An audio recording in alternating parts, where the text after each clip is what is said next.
At kung si Matibag lang nang imbestiga ng tama, malalaman niya na may mga kasama kami dito na ngayon ay cabinet secretary. Okay, magandang hapon po sa inyong lahat. Nandito po ako sa may Cliff Point. Ito yung sinasabi ni Tangang Matibag na itong may pinakita pa silang mga engineering plan. Yan po ang Cliff Point. Yan yung aking opisina. Ayan, nakikita nyo may mga establishment. Nandyan yung Korean restaurant, yung 7-Eleven. Andito po yung may studio dyan, may office sa taas. At ito yung sinasabi nila na sa Chicago. Yan po yung buong complex nitong Cliff Point na kanilang tinuturo. Alam nyo, itong NBI, hindi ko naman huli lahat and may simpatya at may respeto ako sa mga kawani ng ating NBI. Talagang ginagamit pampolitika. Itong sinasabi nila na meron daw akong kinalaman dito sa human trafficking. Ang basic na sinasabi nila dahil kami ang may-ari nitong establishment na ito ay involved na daw po kami sa ganoong human trafficking. Una sa lahat, kailangan po natin linawin yan, yung human trafficking, napakasama pong kaso niyan. At syempre, ang gusto nila non-bailable. Alam nyo, sa Soler, meron po dyan KTV Club. Dyan po sa Shangri-La lang, dito sa may Shangri-La EDSA, maging dito sa City of Dreams, sa Resorts World, dahil po yan may mga KTV. Ang sinasabi nila, meron daw pong human trafficking na para bang pinilit, ginipit yung mga tao o di kayo tinatakot. Yan po'y walang mga katotohanan. At itong establishmentong ito, katulad ng pinakita ko sa inyo, ito pong lugar na to, marami po ditong mga investor na magkakasama kami. At kung si Matibag lang nang imbestiga ng tama, malalaman niya na may mga kasama kami dito na ngayon ay cabinet secretary. At meron din pong isang investor dito na senador. Parating nga nandito at maraming mag-witness na dito siya nagpupunta. Pangalawa, ang NBI dapat ginagamit sa tama.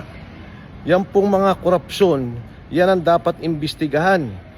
Paano magkakaroon ng imbestigasyon na tama na hinihingi ng taong bayan kung ang asawa mismo ni Attorney Melvin Matibag, na akala mo kung sino, Bureau Director lamang, akala mo kung sino na siya magsalita maging sa mga senador, ito pong mga kalaban nila sa politika, hindi niya maimbestigan dahil mismong sila involved sa bilyong-bilyong korupsyon sa flood control dyan sa San Pedro, Laguna. Kaya yung kasong sinasabi nila, handa akong harapin yan at alam kong gawa-gawa nila yan, gagawin nilang lahat para makulong po kami. Ang lahat na nagsasalita tungkol sa flood control scandal at tungkol sa korupsyon.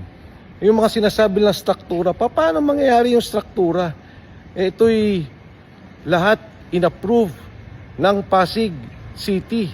Inapprove po to ng building official ng Pasig sa ilalim ng ating mayor, buting Mayor Vico Soto.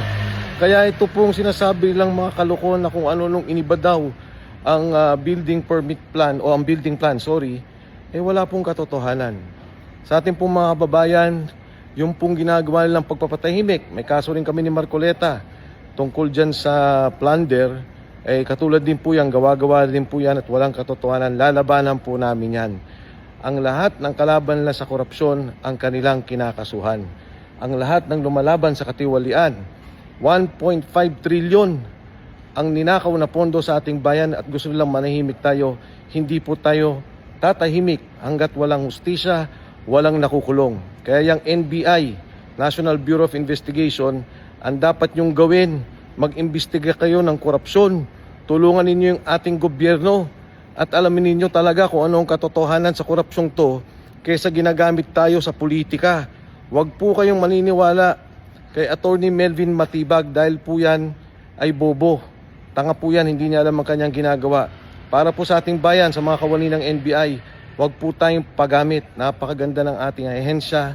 Respetado po tayo. Huwag po tayong pagagamit dito sa mga kalokohan na ginagawa ng NBI na pampolitika lamang.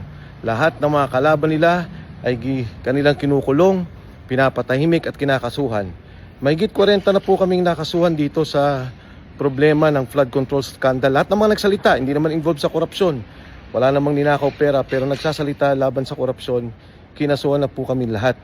Pero yung totoong mga involved sa korupsyon hanggang ngayon laya, protektado, pati nga yung mga freeze order nila wala na, nakawala na po yung pera. Yan ang ating problema sa ngayon at yan ang dapat nating tugunan. Sa inyo po lahat, magandang hapon ulit at maraming salamat.